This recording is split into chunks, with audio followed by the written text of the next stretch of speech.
Sinterklaas weer in het land. Zonnestralen van geluk op de planken. Het is vandaag 17 november. Dit is het Pelemaasjournaal. Zaterdagmiddag zette Sinterklaas in Meppel weer voet aan land. Vele kinderen stonden hem daar op te wachten.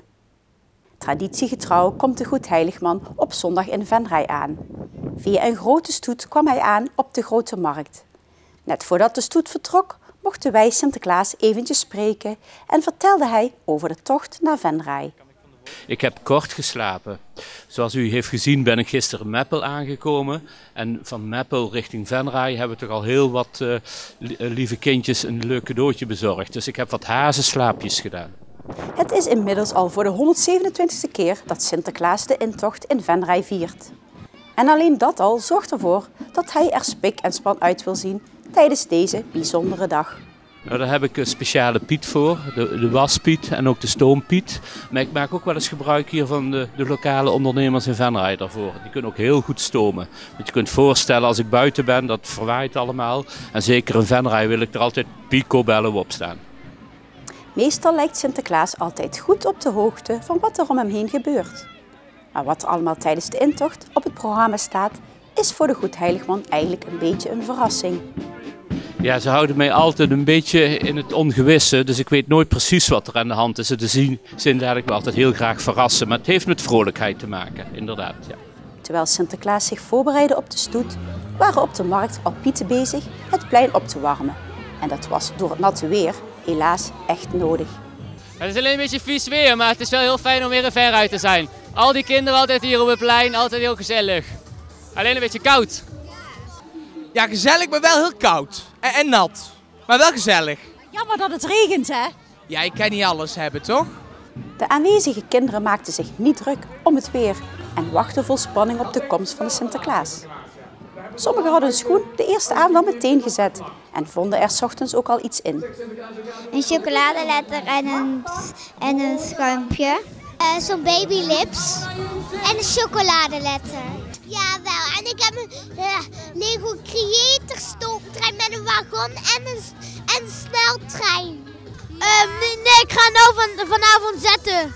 Ik wil voor altijd de schoen zetten. Wethouder Lonen mocht uiteindelijk de Goedheiligman welkom heten op het bordes. Sinterklaas riep iedereen op om zondagavond de schoen te zetten. Een drukke nacht dus voor de pieten. Maar gelukkig wisten ze al bij wie ze welk cadeautje langs moesten brengen.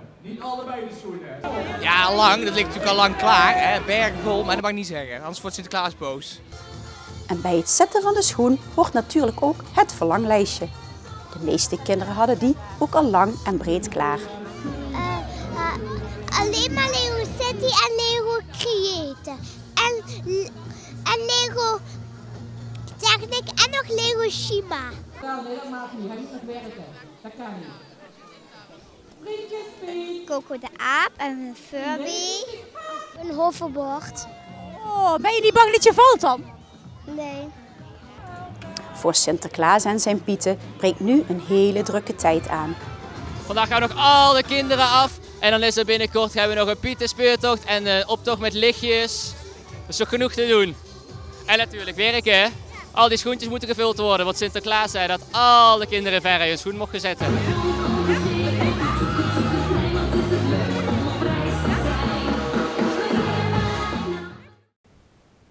De ondernemers van de Brier, het bedrijventerrein met woonboulevard Woonmax, zouden graag een supermarkt aantrekken.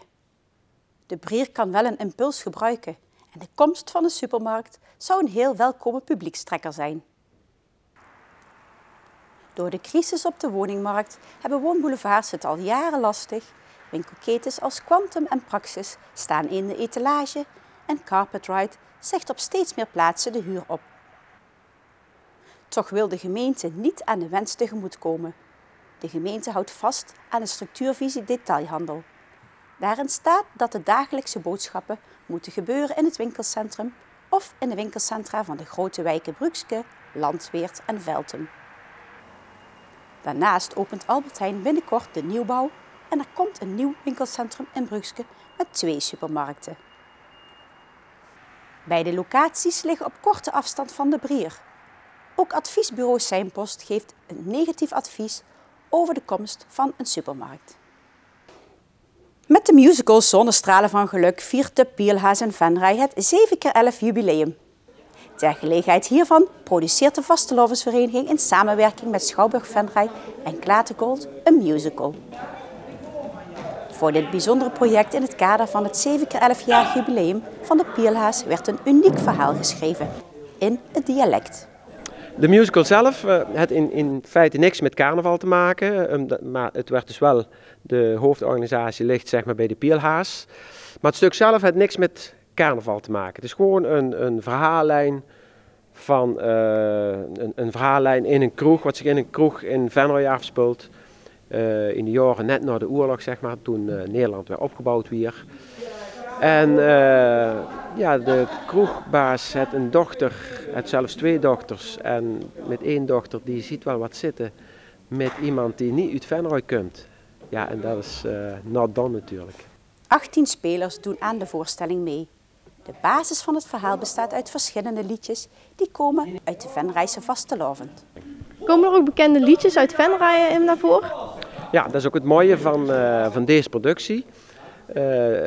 Zo gezegd 7x11 Pielhaas.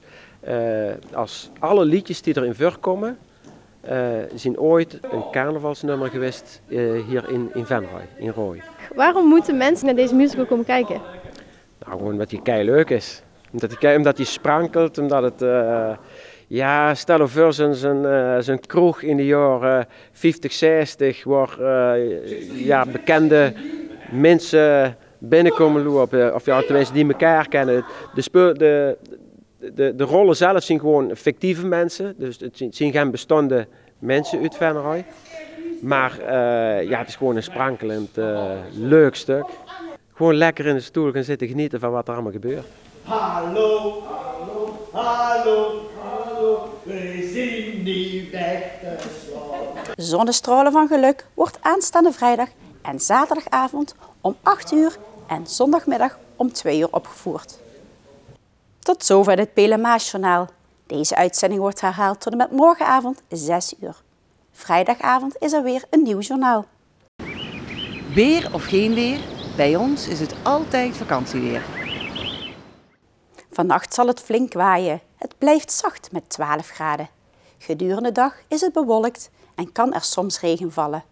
Ook waait het soms krachtig en wordt het 14 graden. Ik dank u voor het kijken en heel graag tot vrijdag.